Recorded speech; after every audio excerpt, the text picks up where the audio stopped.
নমস্কাৰ পুনৰবাৰ সকলোকে স্বাগতম জনাইছোঁ আমাৰ আৰু এটা জব ইন'ভেটিভ ভিডিঅ'লৈ। তো পুনৰ আপোনালোকৰ কাৰণে খুবেই ভাল খবৰ আহি পৰিছে। পুনৰ কিছুমান পদৰ কাৰণে ভেকেঞ্চি নটিফিকেশ্যন প্ৰকাশ কৰা হৈছে আৰু ভেকেঞ্চিবিলাক হৈছে আপোনালোকৰ গাঁও প্ৰধান অৰ্থাৎ গাঁওবুঢ়া পদৰ কাৰণে, য'ত 43টা পদৰ কাৰণে ভেকেঞ্চি নটিফিকেশ্যন প্ৰকাশ কৰিছে। আপোনালোকে চিম্পলি মেট্ৰিক পাছ কৰিলে কিন্তু ভেকেঞ্চিত আবেদন কৰিব পাৰিব। তো সম্পূৰ্ণ তথ্য আপোনালোকক এইটো ভিডিঅ' যোগেদি জনাই দিম। যদি আপোনালোকে ইণ্টাৰেষ্টেড হয় বা যদি আপোনালোকৰ অৰ্হতা মানে আপোনালোকে ভেকেঞ্চিত আবেদন কৰি ল'ব। তো যেটা ভেকেঞ্চি নটিফিকেশ্যন প্ৰকাশ কৰিছে আপোনালোকৰ গাঁও প্ৰধান পদৰ কাৰণে ভেকেঞ্চিবিলাক আহিছে আপোনালোকৰ শোণিতপুৰ জিলাৰ আণ্ডাৰত। শোণিতপুৰ জিলাৰ অন্তৰ্গত আপোনালোকৰ ভেকেঞ্চি নটিফিকেশ্যনখিনি প্ৰকাশ কৰিছে। বেলেগ বেলেগ ৰাজচক্ৰৰ আণ্ডাৰত বেলেগ বেলেগ গাঁৱত আপোনালোকৰ ভেকেঞ্চিখিনি আছে। তো আপোনালোকে চাব পাৰে যে শোণিতপুৰৰ তেজপুৰ, ঢেকীয়াজুলি, ঠেলামাৰা, চাৰিদুৱাৰ আৰু নদুৱাৰ ৰাজচক্ৰৰ আণ্ডাৰতে ভেকেঞ্চি নটিফিকেশ্যনখিনি প্ৰকাশ কৰিছে। 43টা গাঁও প্ৰধান পদৰ কাৰণে ভেকেঞ্চি আছে। তো আপোনালোকে ৰাজচক্ৰ অনুযায়ী মৌজা অনুযায়ী নিজৰ গাঁৱত আপোনালোকে চাব পাৰে যে কোনটো গাঁৱত ভেকেঞ্চি নটিফিকেশ্যন প্ৰকাশ কৰা হৈছে। তো আপোনালোকে ৰাজচক্ৰ অনুযায়ী আপোনালোকৰ মৌজা অনুযায়ী আপোনালোকে গাঁৱৰ নামবিলাক চাব পাৰে যে কোনকেইটা গাঁৱৰ কাৰণে গাঁওবুঢ়া পদৰ ভেকেঞ্চি আছে। তো ইয়াতে মই আপোনালোকক দেখাই দিছোঁ যে তেজপুৰ ৰাজচক্ৰৰ আণ্ডাৰত আপোনালোকে চাব পাৰে যে বেলেগ বেলেগ মৌজাত ভেকেঞ্চিখিনি আছে, বেলেগ বেলেগ গাঁৱত ভেকেঞ্চিখিনি আছে। তো আপোনালোকে নিজৰ গাঁওখন চাই পেলাই যিটো গাঁৱৰ পৰা আপোনালোকে এলিজিবল হয়, যিটো গাঁৱত আপোনালোকে বসবাস কৰে তাৰ পৰা আপোনালোকে এপ্লাই কৰিব পাৰিব। লগতে আপোনালোকে চেলাৰীটোও চাব পাৰে যে 14,000 টকাকৈ আপোনালোকক দিয়া হ'ব পাৰ মান্থ হিচাপে। তো চেলাৰীটো আপোনালোকৰ ছেমেই থাকিব, কিন্তু আপোনালোকৰ ৰাজচক্ৰ অনুযায়ী চাৰ্কুল অফিচ অনুযায়ী আপোনালোকৰ মৌজা অনুযায়ী আপোনালোকে চাব পাৰে যে বেলেগ বেলেগ গাঁৱত ভেকেঞ্চিৰ নটিফিকেশ্যনখিনি প্ৰকাশ কৰিছে। তো ঢেকীয়াজুলি চাৰ্কুলৰ আণ্ডাৰত আপোনালোকে চাব পাৰে যে ঢেকীয়াজুলি মৌজাৰ আণ্ডাৰত কোনকেইটা গাঁৱত ভেকেঞ্চিৰ নটিফিকেশ্যন প্ৰকাশ কৰা হৈছে, কিমানটাকৈ পোষ্টৰ ভেকেঞ্চি আছে। তো বেলেগ বেলেগ গাঁৱত ভেকেঞ্চিখিনি আছে আপোনালোকৰ চাৰ্কুল অফিচ অনুযায়ী, আপোনালোকৰ মৌজা অনুযায়ী। তো যিটো চাৰ্কুল অফিচৰ আণ্ডাৰত আপোনালোকে হয়, যিটো গাঁৱত আপোনালোকে বসবাস কৰে তাৰ পৰা এপ্লাই কৰি ল'ব। ঠেলামাৰাতো আপোনালোকে চাব পাৰে যে কোনকেইটা আপোনালোকৰ মৌজাত ভেকেঞ্চিখিনি আছে, কোনকেইটা গাঁৱত ভেকেঞ্চি নটিফিকেশ্যন প্ৰকাশ কৰিছে, এইখিনি আপোনালোকে চাই ল'ব। আপোনালোকে লাট নম্বৰটো চাব পাৰে যে কোনকেইটা লাট নম্বৰত ভেকেঞ্চিখিনি আছে। চাৰিদুৱাৰত চাব পাৰে যে কোনকেইটা গাঁৱত ভেকেঞ্চি আছে, কোনকেইটা মৌজাত ভেকেঞ্চি আছে। তো এইখিনি আপোনালোকে ভালদৰে চাই ল'ব। নদুৱাৰতো আপোনালোকে চাব পাৰে যে নদুৱাৰ চাৰ্কুলৰ আণ্ডাৰত কোনটো মৌজাত আপোনালোকৰ কোনটো গাঁৱত ভেকেঞ্চি নটিফিকেশ্যন প্ৰকাশ কৰিছে। তো চেলাৰীটো আপোনালোকৰ ছেমেই থাকিব 14,000 টকাকৈ পাৰ মান্থ হিচাপে।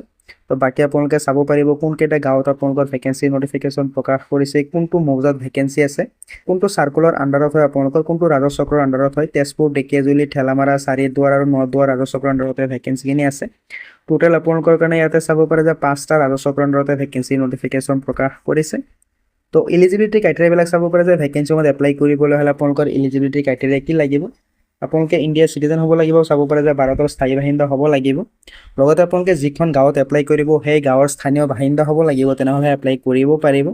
আৰু অসম চৰকাৰৰ আপোনালোকৰ দুটা আপোনালোকৰ আইন আছিলে, এই আইন অনুযায়ী আপোনালোকৰ দুটাকৈ সন্তানৰ বেছি হ'ব নোৱাৰিব। দুটা সন্তানৰ বেছি হ'লে আপোনালোকে এপ্লাই কৰিব নোৱাৰে।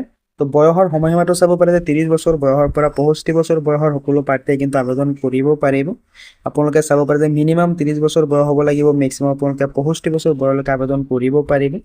মিনিমাম শিক্ষাগত অৰ্হতাটো আপোনালোকে চাব পাৰে যে চিম্পলি যদি আপোনালোকে মেট্ৰিক পাছ কৰিছে, SSLC পাছ কৰিছে, আপোনালোকে কিন্তু ভেকেঞ্চিৰ কাৰণে এলিজিবল হয়। তো যদি আপোনালোকে ইণ্টাৰেষ্টেড, যদি আপোনালোকে আবেদন কৰিম বুলি ভাবিছে, আপোনালোকে আবেদন কৰিব পাৰে। আৰু ভেকেঞ্চিত এপ্লাই কৰিবলৈ হ'লে আপোনালোকৰ কোনো ধৰণৰ চৰকাৰী চাকৰি থাকিব নালাগিব, ইয়াতে আপোনালোকে চাব পাৰে। তো ভেকেঞ্চিত আপোনালোকৰ কোনো ধৰণৰ এক্সাম বা কোনো ধৰণৰ আপোনালোকৰ ইণ্টাৰভিউ নহয়, আপোনালোকৰ ডাইৰেক্টলি চিলেকশ্যন হৈ যাব। তো যদি আপোনালোকে এপ্লাই কৰিম বুলি ভাবিছে, আপোনালোকে এপ্লাই কৰিব পাৰে। আপোনালোকে চাব পাৰে যে আপোনালোকৰ কি কি তথ্যৰ প্ৰয়োজন হ'ব, কি কি ডকুমেণ্টছৰ প্ৰয়োজন হ'ব এপ্লাই কৰিবলৈ হ'লে। তাতে আপোনালোকে সম্পূৰ্ণ লেচন আপোনালোকে চাব পাৰে যে কি কি তথ্য বা কি কি ডকুমেণ্টছৰ আপোনালোকৰ প্ৰয়োজন হ'ব। নিজৰ নাম, পিতৃৰ নাম, সম্পূৰ্ণ ঠিকনা, আপোনালোকৰ আবেদনকাৰীৰ বয়স, আপোনালোকৰ কোনখন গাঁৱৰ পৰা এপ্লাই কৰিব, কোনখন গাঁৱৰ আপোনালোকৰ লাট নাম্বাৰ কিমান হয়, এইখিনি আপোনালোকৰ মৌজা, জিলা, মোবাইল নাম্বাৰ, শিক্ষাগত অৰ্হতাৰ ডিটেইলছ, আপোনালোকৰ চাৰ্টিফিকেট, মাৰ্কশ্বিট আপোনালোকে গাঁঠি দিব লাগিব। আপোনালোকৰ নিজৰ মাটি থকা প্ৰমাণপত্ৰ লাগিব, সামাজিক কামৰ অভিজ্ঞতা থকা প্ৰমাণপত্ৰ লাগিব, আপোনালোকৰ নিজৰ ফটোগ্ৰাফ লাগিব। এইকেইটা হৈছে আপোনালোকৰ ভেকেঞ্চিৰ সময়ত লগা ইম্পৰ্টেণ্ট তথ্য। তো ইয়াতে আপোনালোকে চাব পাৰে কি কি তথ্য আপোনালোকে দিব লাগিব, কি ডকুমেণ্টছ আপোনালোকে দিব লাগিব। তো ভেকেঞ্চিত এপ্লাই কৰিবলৈ হ'লে আপোনালোকে চাব পাৰে যে শোণিতপুৰ জিলা ডিষ্ট্ৰিক্ট জুডিচিয়াৰী যিটো নেকি অফিচ আছে, শোণিতপুৰ জিলা আয়ুক্তৰ কাৰ্যালয়ত আপোনালোকে এপ্লিকেশ্যন ফৰ্মটো জমা দিব লাগিব।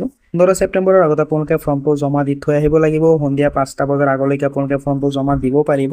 শোণিতপুৰ জিলা আয়ুক্ত অফিচত আপোনালোকে জমা দিব লাগিব, অৰ্থাৎ শোণিতপুৰ ডিষ্ট্ৰিক্ট জুডিচিয়াৰী অফিচত গৈ আপোনালোকে জমা দিব লাগিব। তো যদি আপোনালোকে ইণ্টাৰেষ্টেড হয়, যদি আপোনালোকে এপ্লাই কৰিম বুলি ভাবিছে, আপোনালোকে ভেকেঞ্চিত আবেদন কৰিব পাৰে। 43টা গাঁও প্ৰধান পদৰ কাৰণে ভেকেঞ্চিৰ নটিফিকেশ্যন প্ৰকাশ কৰিছে। শোণিতপুৰ জিলাৰ অন্তৰ্গত ভেকেঞ্চিখিনি আহিছে, য'ত আপোনালোকৰ তেজপুৰ, ঢেকীয়াজুলি, ঠেলামাৰা, চাৰিদুৱাৰ আৰু নদুৱাৰ ৰাজচক্ৰত ভেকেঞ্চিখিনি আছে। তো আপোনালোকে নিজৰ গাঁওখিনি চাই পেলাই কোনটো গাঁৱত আপোনালোকে এলিজিবল হয়, কোনটো গাঁৱত আপোনালোকে বসবাস কৰি আছে, আপোনালোকে নিজৰ গাঁওখিনি চাই পেলাই আপোনালোকে লাখ নম্বৰখিনি চাই পেলাই আপোনালোকে এপ্লাই কৰিব পাৰে ভেকেঞ্চিসমূহত। চিম্পলি আপোনালোকে মেট্ৰিক পাছ কৰিলে কিন্তু এপ্লাই কৰিব পাৰিব। 30 বছৰ বয়সৰ পৰা 65 বছৰ বয়সৰ সকলো প্ৰাৰ্থীয়ে এলিজিবল হয়। তো আশা কৰিছোঁ আপোনালোকে ভাল পাইছে, যদি ভাল পাইছে লাইক এটা কৰি দিব পাৰে, সেইবোৰ আপোনালোকে কমেণ্টত জনাব পাৰে। তো লগ পাম এটা ভিডিঅ' নতুন আপডেটৰ সৈতে। ধন্যবাদ।